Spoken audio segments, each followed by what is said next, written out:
রবিন, আমরা জানি যে ফেব্রুয়ারিতে নির্বাচন, এটা নিয়ে রাজনৈতিক দল কিংবা সরকারের মধ্যে কোনো ধরনের কোনো মতানৈক্য নেই। তবে রাজনৈতিক দলগুলোর মধ্যে একটি মতানৈক্য রয়েছে, বিশেষ করে গণভোট নিয়ে। সব মিলিয়ে গণভোট, নির্বাচন, আপনি আসলে কি ভাবছেন? সরকার আসলে চ্যালেঞ্জের মুখে আছে কিনা? সরকারের অবস্থান কি?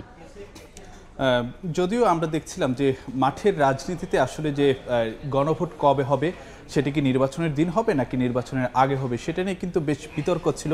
বিশেষ করে জামায়াত সহ ইসলামপন্থী কয়েকটি দল কিন্তু নভেম্বরে গণভোট আয়োজনের দাবিতে কিন্তু মাঠের বিভিন্ন কর্মসূচিতেও কিন্তু গিয়েছিল। কিন্তু সে জায়গায় সরকার শেষ পর্যন্ত একটি সিদ্ধান্ত নিয়েছে যে ফেব্রুয়ারিতে নির্বাচনের দিনে, অর্থাৎ জাতীয় নির্বাচনের দিনে গণভোট অনুষ্ঠিত হবে।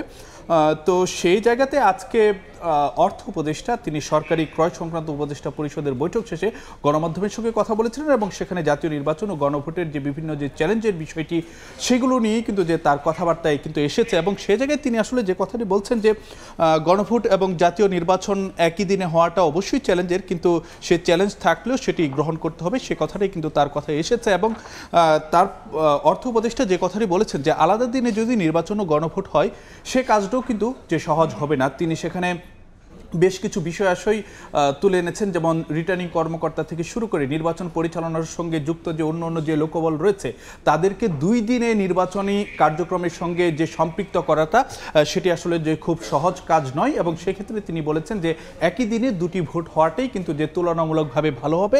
এবং গণভোটের কারণে যে জাতীয় নির্বাচনের খরচ কিছুটা বাড়তে যাচ্ছে, সেটি আসলে যে সরকারের পক্ষ থেকে বলা হচ্ছে, তবে সেটি চিন্তার কিছু নেই, সেটি কিন্তু যে অর্থ উপদেষ্টার পক্ষ থেকে আজকে বলা হয়েছে। এবং তিনি যেটি জানিয়েছেন যে নির্বাচন কমিশন তফসিল ঘোষণার পর বা যে ইসির চাহিদা অনুযায়ী অর্থ বরাদ্দ দিবে এই সংক্রান্ত।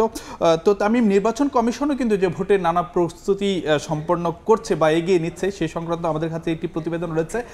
দর্শক, একটু যদি জানাতে চাই যে ভোটের যে ভোট সামনে রেখে নির্বাচন কমিশনের যে নানান প্রস্তুতিগুলো রয়েছে, তার মধ্যে একটি কিন্তু যে ভোটার তালিকা প্রস্তুত করা, এবং সেজন্য কিন্তু যে পরবর্তী নির্দেশ না দেওয়া পর্যন্ত যেই নতুন করে যে এনআইডি কার্যক্রম, সেটি আসলে যে বন্ধ রেখেছে।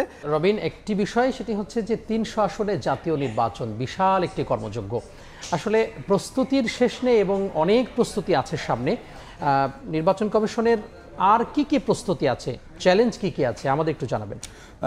তামিম, যদি বলতে চাই যে এতকাল আমরা যেটি দেখছিলাম যে কেবলমাত্র দেশে যারা অবস্থান করতেন তারাই কেবলমাত্র ভোট দিতে পারতেন, কিন্তু এবার নির্বাচন কমিশন যে উদ্যোগটি নিয়েছে সেটি হলো যে প্রবাসীরাও কিন্তু এবার তাদের ভোটাধিকার প্রয়োগ করতে পারবেন। তো সেটি নিশ্চয়ই একটি বিশাল একটি কর্মযজ্ঞ, এবং সে জায়গায় নির্বাচন কমিশন আনুষ্ঠানিক যে প্রস্তুতিগুলো সেটি কিন্তু যে সেরে নিচ্ছে। আজকে ডাক বিভাগের সঙ্গে কিন্তু যে নির্বাচন কমিশন এই সংক্রান্ত তাদের যেই বৈঠক সেটি করছে, কারণ এখানে কিন্তু যে ডাক বিভাগকেও একটি গুরুত্বপূর্ণ ভূমিকা পালন করতে হবে।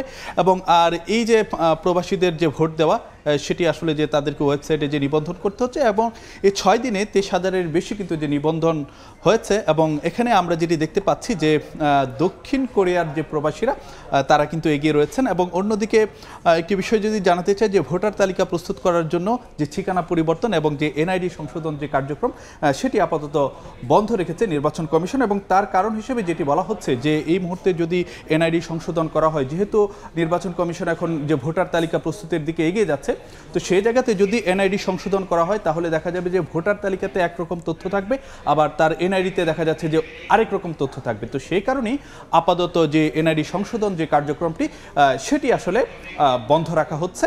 এবং তবে কিন্তু যে কেউ যদি চায় যে আবেদন করতে, সেটি কিন্তু করতে পারবে, কিন্তু নতুন করে সেটি যে সংশোধন হওয়াটা, সেটি আপাতত হবে না। তো এই ছিল তামিম আজকে আমাদের কাছে।